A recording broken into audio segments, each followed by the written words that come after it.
Hey everyone, welcome back to my channel. Today, got another great video for you. We're going to be doing an oil change on my wife and I's 2017 Buick Enclave. Now we're also going to be changing the air filter and the wiper blades on it. We're getting ready to go on a family vacation today. The oil change light came on saying it's getting close, so I figured before the long trip, might as well knock it out right now. So in this video, I'm going to do all three, but I will also make 3 separate videos for those of you who are just looking, I just need to know how to do the wiper blades, or just the air filter, or just the oil change. So I'll separate it out, but I'll also put it all in this video, because this video is going to be kind of like things you should look at, things you should look for when you're getting ready to go on a long trip.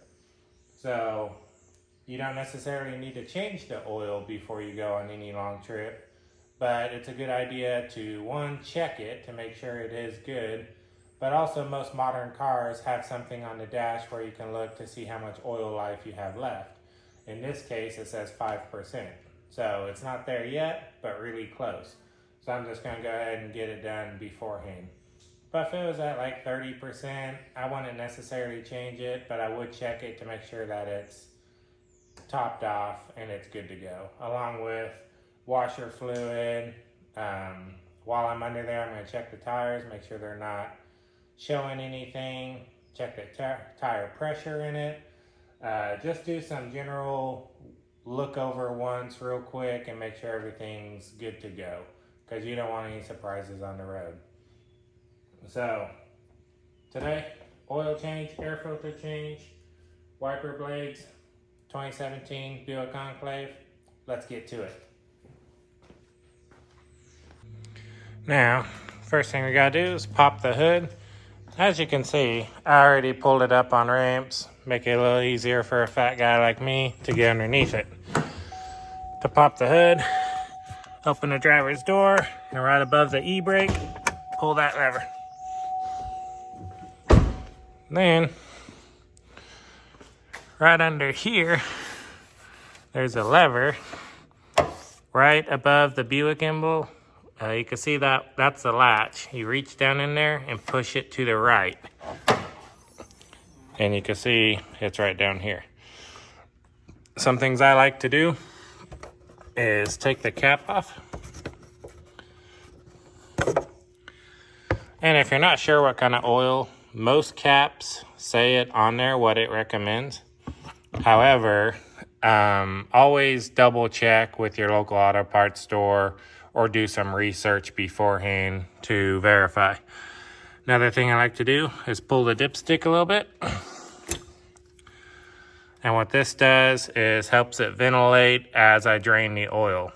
So, like I said, I'll probably pick up some washer fluid, top it off. I have shown a video in the past on how to do that. I will also check the brake fluid, make sure it's good. And some vehicles, most vehicles, have a transmission dipstick. I can see where I fill the transmission down there in that cap, but I'm not sure that could have the dipstick on it. I won't check it right now. Yeah, it has a dipstick on it. But you check transmission fluid while the engine is running, the transmission's in neutral, and it's at running temperature. So that's when you check that. That's the best time. It does have a cold marker on most of them that you can check it while it's cold, but I always like it when it's warm and it's ran through the transmission. Other than that, tire pressure and all that, and then we'll be good to go. All right, here's what you're gonna need to do this project. So I have it all laid out here, nice and organized. So come on in closer, take a look.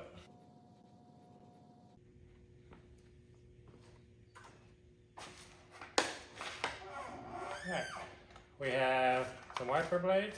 Passenger side takes 21. Driver side takes 24. We got paper towels, clean up any messes, wipe our hands off, and then we got the oil and filter. I got an STP filter because if you buy 6 quarts with a filter, it saves like $15. So I went ahead and went with that. I like to use Castro Edge full synthetic. This car requires full synthetic, so that's what I put in there. Gonna need a funnel to pour it into. I got an STP air filter and then a 3/8 drive ratchet set. Now, down here, I have a creeper. So I could just lay on it, roll underneath, roll out, really easy. And then on the floor, I have a drain pan to drain the old oil into. Sometimes you'll need an oil filter wrench. I did the oil change last time on this one, so I know it's only hand tight, so I should be able to get it off no problem. You do not need to torque down oil filters tight. Just hand tight is plenty. So we got all our stuff. We're ready to go. Car's up on the stands, so let's do it. Don't forget to subscribe.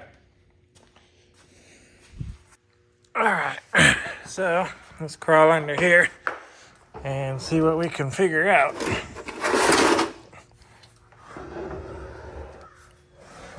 So that's the drain plug right there, and it has a nice hole for you to get a ratchet in. And it takes a 15mm. So bear with me, I'm trying to hold the phone while doing this.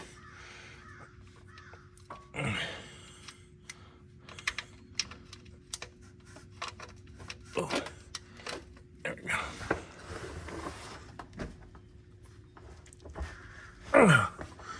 go. Can't get the leverage on the rolling cart. Let's see if I could get a little closer.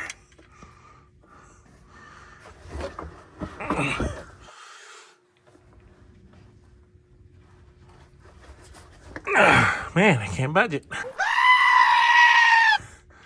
Who put that on there?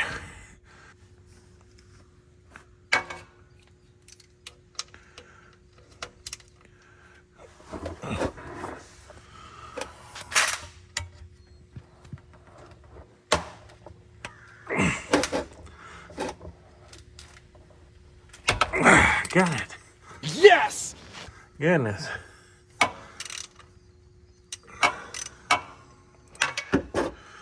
Alright, so now looks like I have no choice but to get oil on me because I can't really get my hand out of the way here. Great, so we'll do the best we can.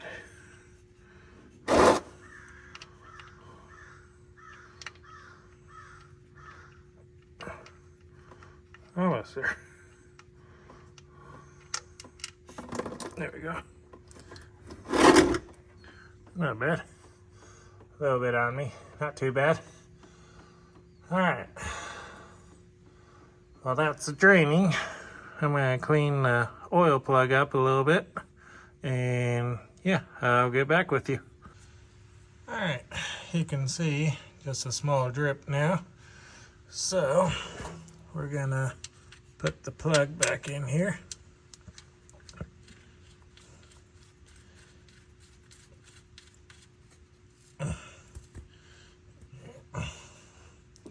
Grab your ratchet, make sure you click it over to tighten, and then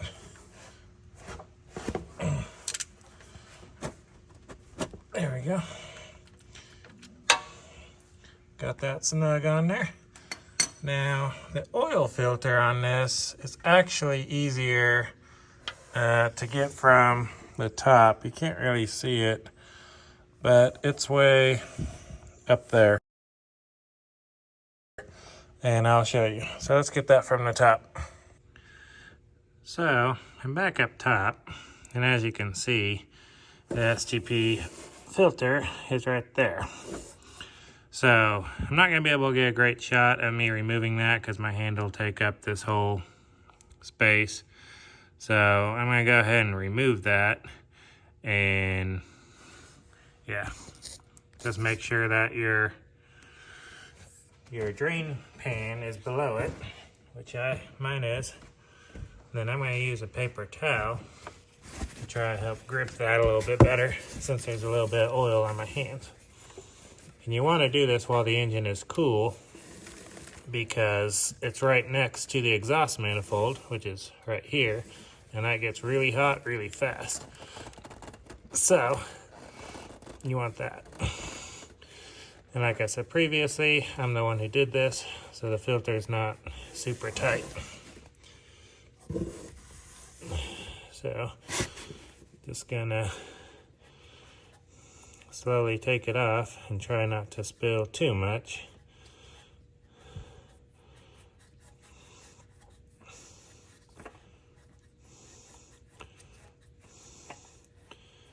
And then, oh, there it goes. I'm gonna try to pull it straight up. There we go. Got it out without making a mess. All right, so we got the old filter off. And then got the new one right here. So let's take the plastic off here. Now something I like to do is one, compare it, make sure it's the same size. But I like to rub some of the old oil on the new ring. And that's another thing to look for. Make sure that ring came off. And the reason I like to put the old oil on the new ring is it helps seal it better. It's something I was taught when I was real young, and I've just always done it. So the easiest way is just rub it on that ring. Then taking excess, rub it around, and it just helps seal it. Helps get a good seal. Softens the rubber and lubes it up so you can get it a little bit tighter by hand, and helps it come off easier too. So there's a lot of benefits in my opinion. So let's put this on and then we'll be ready to add oil. All right, so I got the new filter and now getting there around the threads here. Okay, now it started. Sometimes it's hard to start it when you can't see what you're doing. And same thing, not tight, just hand tight. You don't need a wrench for this.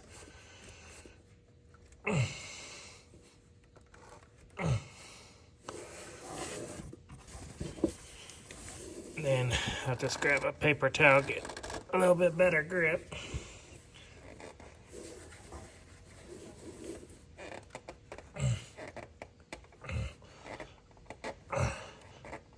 There we go.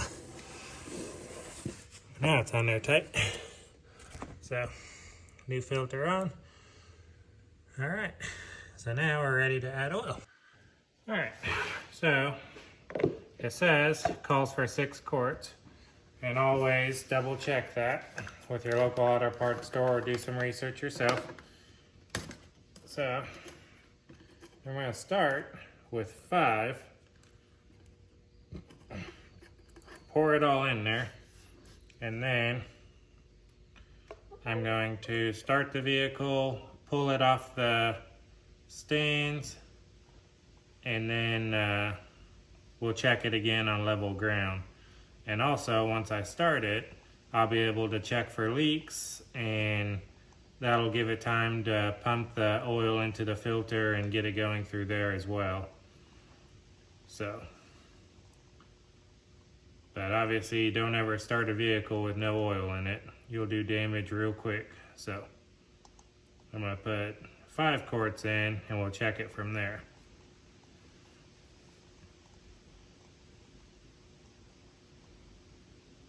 I don't wanna put all 6 quarts in because if it's wrong and it only takes 5 or 5.5, well then I'm over full, which can also do damage to your engine. And then I have to pull it back up on ramps and drain it, and it's going to be a hassle. So it's a lot easier to add more oil than it is to drain it out. All right, that's the last little bit. So we'll let that drain down there. It's kind of slow going.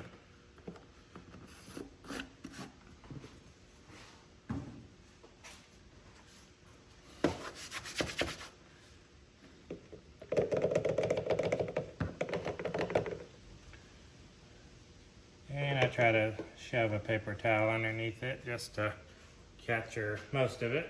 Try not to make too big of a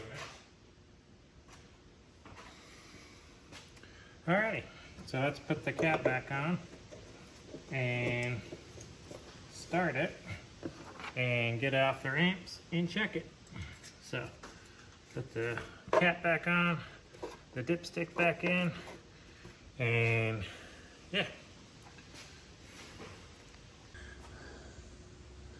Alright, so I started it up, pulled it off the ramps, moved the ramps, pulled it in here, let it run for a minute or two, and then I crawled underneath it and I checked the drain plug for leaks, and I looked as closely as I could at the oil filter, checked it for leaks. I didn't see any, so I think we're ready to check the oil. So pull out the dipstick, always wipe off the first pull.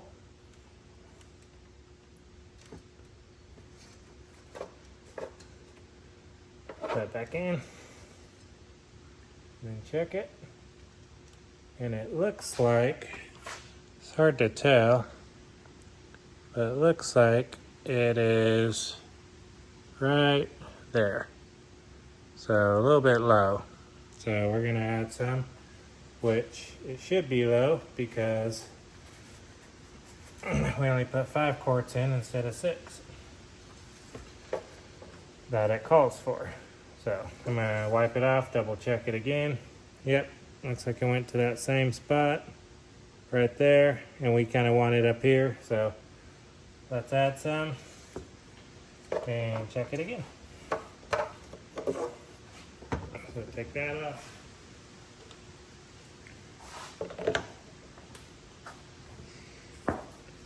And we'll add another 1/2 quart.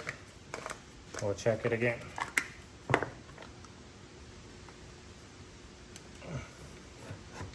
Of course, I'm not going to be able to open this one. There we go.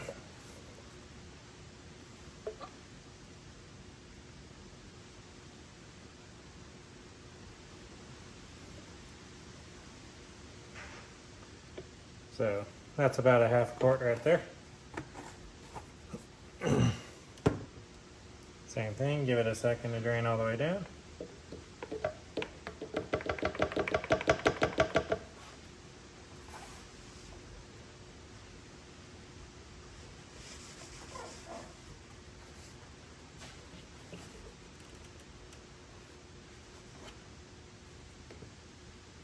And we'll check it again.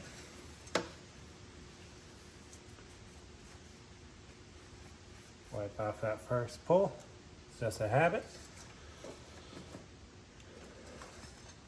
And let's see what we got now.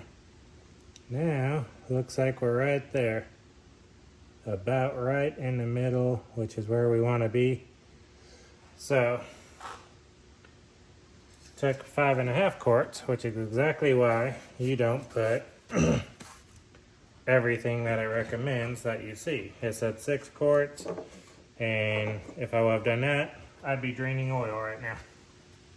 But, just to make sure, I'm going to take this for a drive, really let it pump into the filter, and really check everything. Come back and check it again just to make sure. It's always best to double, triple check. You don't want to be low, but you don't want to be over full either. So, I'm going to take this for a quick drive, and then I will get back with you.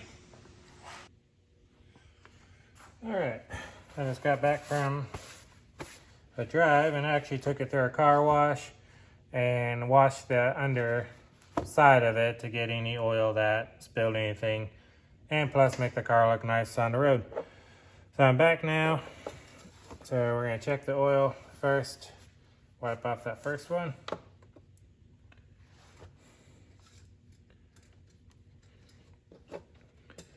Dip it in. There we go.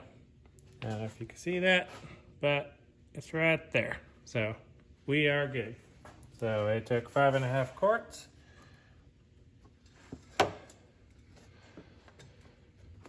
So no need to add any more. So now the next step on this project would be the air filter. All right, here is after you're done changing your oil, here is how you reset your oil life. If your oil light came on, or if it's popping up a thing on the dash saying change your oil soon. So what you do on a 2017 Buick Enclave, you hit this info button and you keep hitting it, and it's going to pop up what your tire pressure are and all that and how to set it.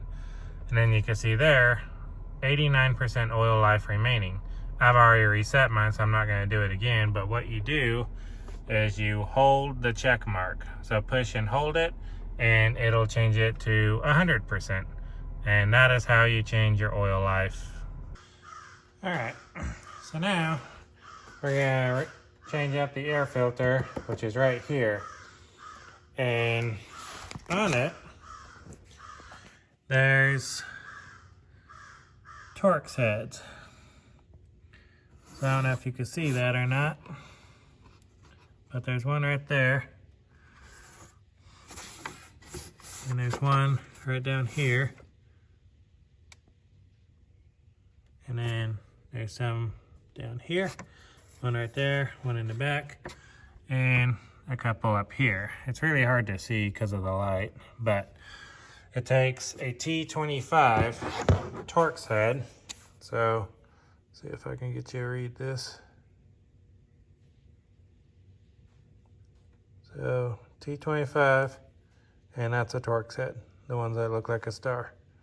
So, that's what size it takes. So, let's go ahead and get that off.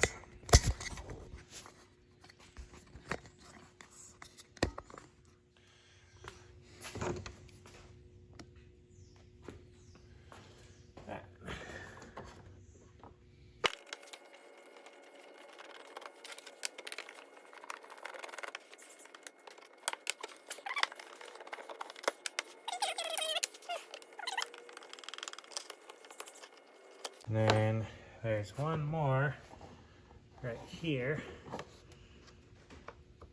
that was also already loose. So somebody just kind of halfway did it. But once you get that, kind of move these hoses out of the way. Unplug that.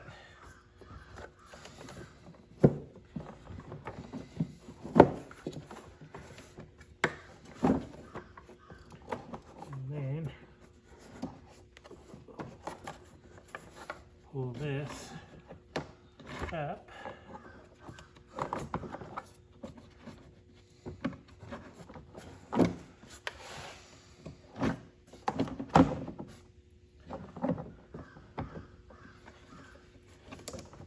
And make sure you're not hanging on anything in the back.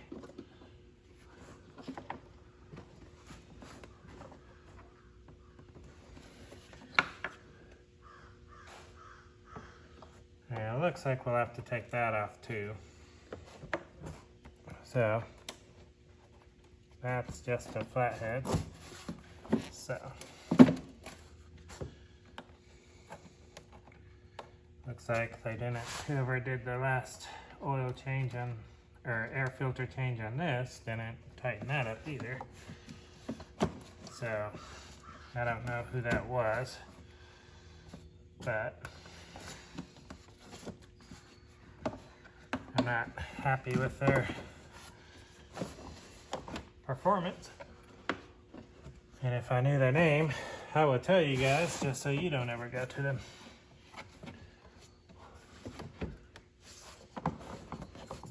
Like, I realize this is difficult to get off, but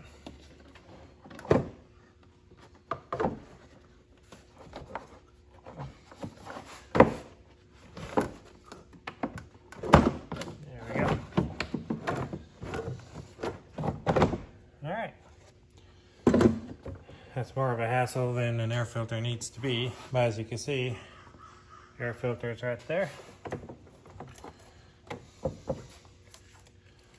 Looks pretty dirty. So let's swap it out for the new one.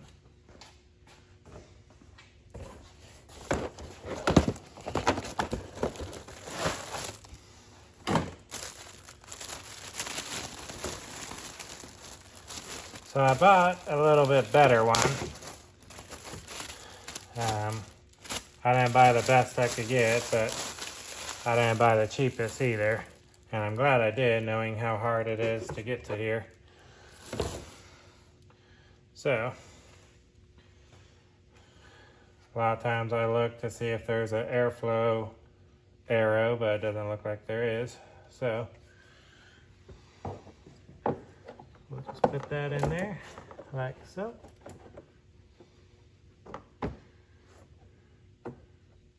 There it goes. Kind of holds in place. Now, work this bad boy back in.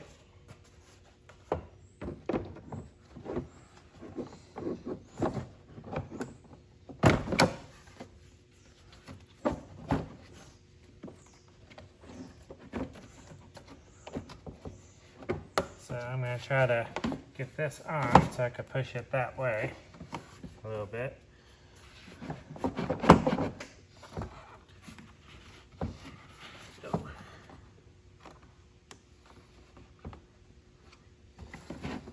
There we go. So now, see if I can get this in here. Got some air hoses in the way. Put that off to the side. Then lift that and push towards the engine. There we go. And get these air hoses out of the way. Okay. Then, there we go. You'll feel it slide over the air filter. So then I'll reconnect that. And get some of these screws started here.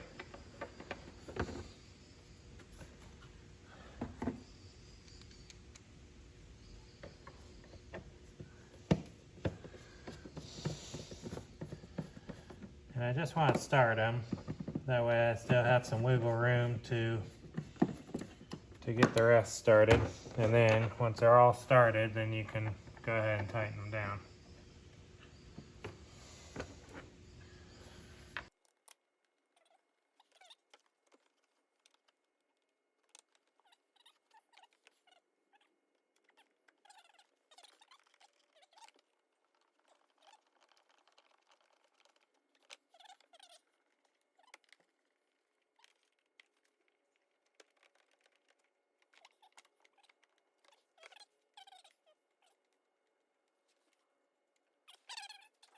Now I'm going to get flatheads to tighten that.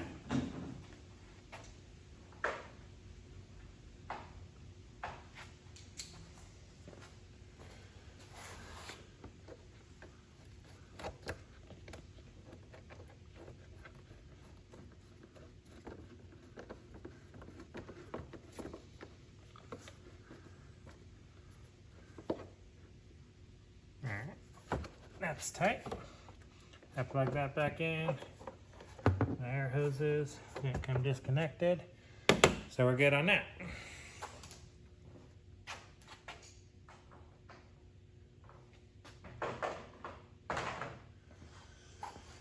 Now, while we are under the hood,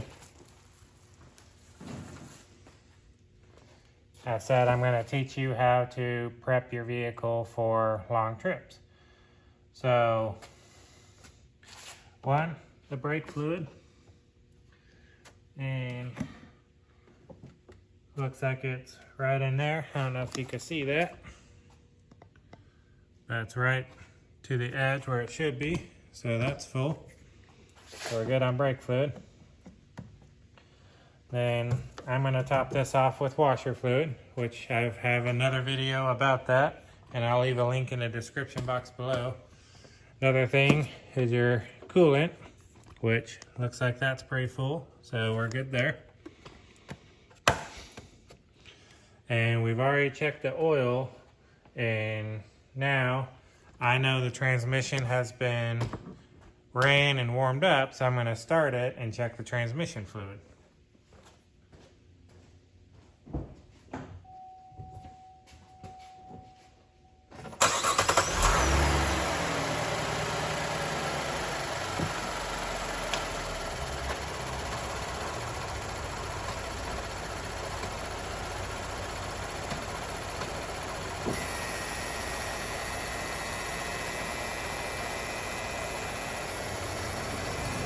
Alright, I kind of shifted it through the gears just to get it through there. And I'm going to check the transmission fluid.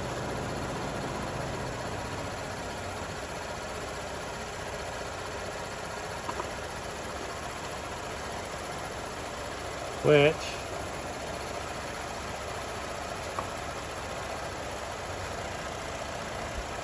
wipe it off.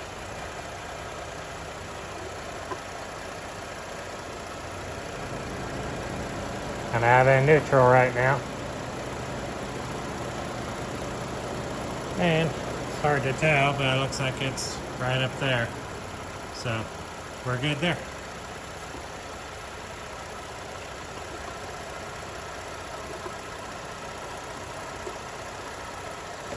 All right.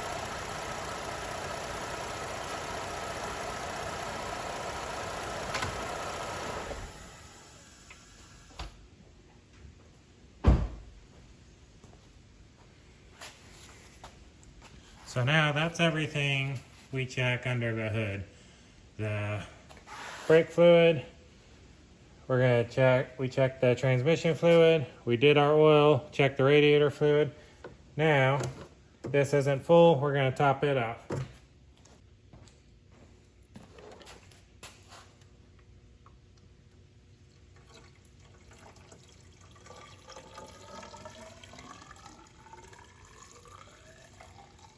So it wasn't that low, but it doesn't hurt to top it off. So, this was a brand new gallon. It only took that much, so not bad. All right, now that you've seen me do everything else under the hood of this car, I changed the oil, I checked the transmission fluid, the brake fluid. You want to check the power steering fluid, check the radiator coolant, top off the washer fluid. These are all things you should do before getting ready for a long trip. Now, like I said earlier in the video, you don't have to change your oil before a long trip, but it's a good idea to check it and see. And if you're getting close like mine was, just go ahead and change it. It'll be better for you in the long run, better for the car. Maintenance is very important on a daily driver. You definitely want to do that on any vehicle, but especially a daily driver. Keep it running and going as many miles as possible. So I had some other wiper blades and I pulled these out. I pulled them out and they didn't have any other pieces in there like most wiper blades do. And the arm on those did not fit the style that the blade was. So what I did is I went back to AutoZone and got these Duralube brands, and they have the pieces in them to fit multiple applications. So this won't work just for a 2017 Buick Enclave. It could work for a F150 or a Chevy or whatever. It just, as long as you get the adapter pieces to fit your application. But check with your local auto parts store and they'll help you pick up the right blades for your vehicle. So I got these, I returned the others, and I didn't have time to do it before the trip, which is why you see me in a different outfit. So we just went ahead with the old wiper blades on the trip, and then when we got back, I went ahead and swapped them out.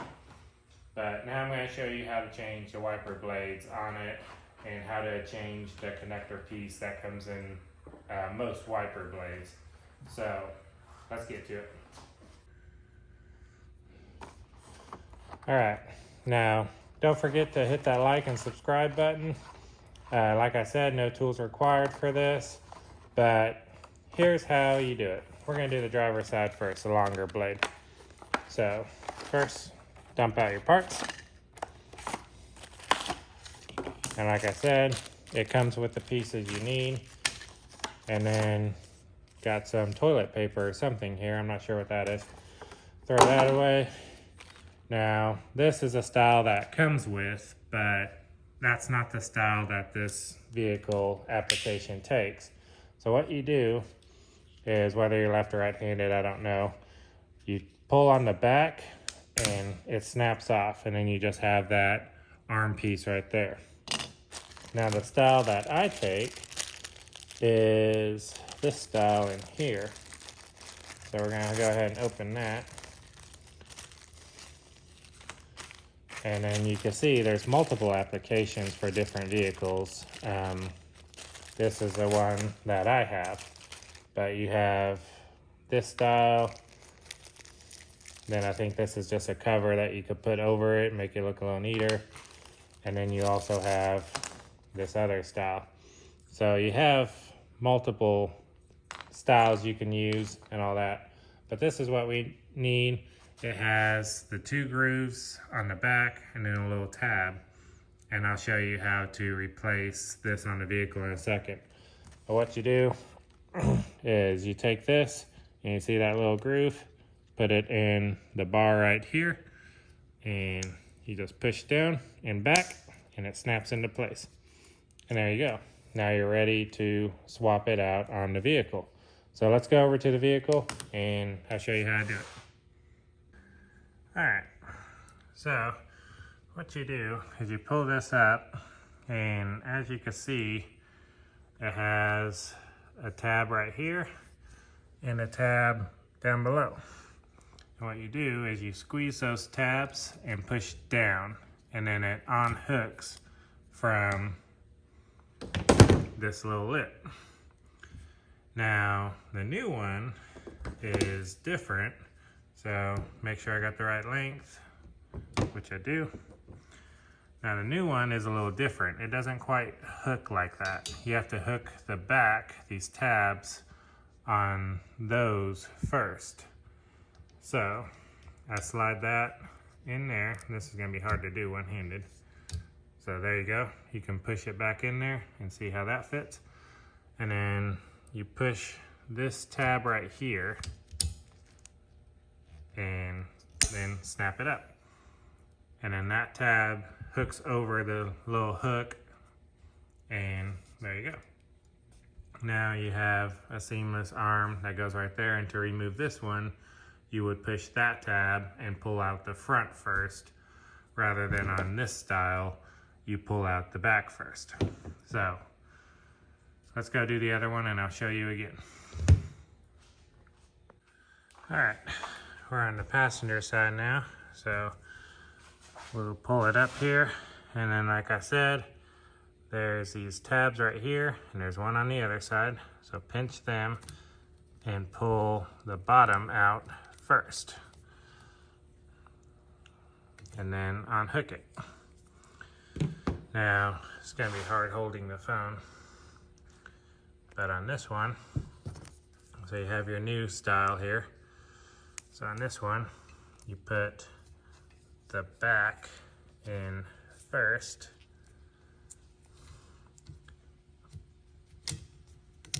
There we go. So you can see that the back is in first, and then you have that tab there. So now what I do is hold the top and squeeze it, and you can see that clicked on there. And you got, see if I can get a good view of this. There you go. You got it hooked on there on both ends. So there you go. Now you got 2 wiper blades swapped out. All right, so now that we got the wiper blades changed, we checked the oil, the antifreeze, we topped off the washer fluid, we checked the transmission fluid, the brake fluid. If you have a power steering fluid reservoir, check that. Most modern cars do. That's the stuff to check with under the hood. You saw me do an oil change. If you've recently done it, you don't have to change your oil before the long trip, but it wouldn't hurt to just check it and see how black it is or how worn it is, or if it's still in good shape, and mainly the level. Make sure you got the amount that you need in there. You don't want to be overfilled or under on a long trip, especially, or anytime. So the last thing we got to do to prep for a long trip, now like I said, we already went on the trip, we already came back, so I did this beforehand. But what you're going to want to do is check your tire pressure. Make sure that it's where it should be, and I'll show you how to do that real quick. Now you can take this to anywhere any tire spot and they'll show you. But vehicles have a sticker either on the door right here or here that says about your tire pressure. And it says what size it is, what it recommends, and all that, and then what the PSI should be. And that's the pounds. So the front takes 35, the rear takes 35, and then the spare takes 60. So that's important to know. That's what that sticker is there for. And like I said, most of them are on the frame right here or there, or sometimes they put it on the door.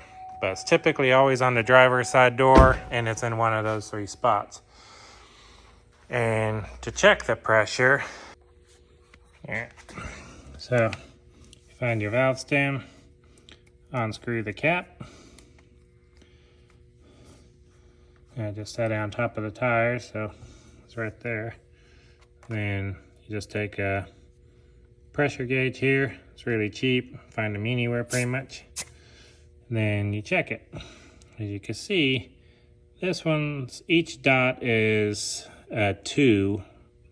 So you can see on this one that it's a little above 32. So it's about 33 maybe. So a couple pounds short. Not bad. It did get really cold here over the weekend. So that's part of it, and the car is cold. I haven't driven it today, so that'll adjust your pressure too. So, but I'm really close, nothing to be alarmed about. And that's the final thing to get ready for a trip. All right, so now you've seen what it takes and what you should do before preparing for a long road trip on your vehicle. So again, check your oil, check your transmission fluid, check your air filter, check your tire pressure, check your tire tread, make sure that they're not bald or any wires are showing. Check your brake fluid, your power steering fluid, your radiator coolant, fill your washer fluid if needed. I checked my wipers, swapped those out, and now I felt comfortable going on a long trip. I felt comfortable with my family in the car. I felt that there was less likely a chance of something happening down the road. And that's all this is preventative maintenance. You're not always gonna prevent everything, but at least it helps. At least you know that you did what you could before going on the trip. Because you never know, a low tire could end up being a leak in the tire, and on the trip it blows out and now you're straight down the side of the road changing a tire. Or you might be low on oil. You get down the road, does major damage to your engine, and now you're stuck in another state or another city where you don't have friends and family close to come help you. So doing stuff like this helps ease your mind, ease your family's mind, and because that's anyone's job as a provider, is to take care of their family. And it's little stuff like this that you need to do and look for before going on a road trip. So I want to thank you for watching. I greatly appreciate it, and I hope to see you in the next video.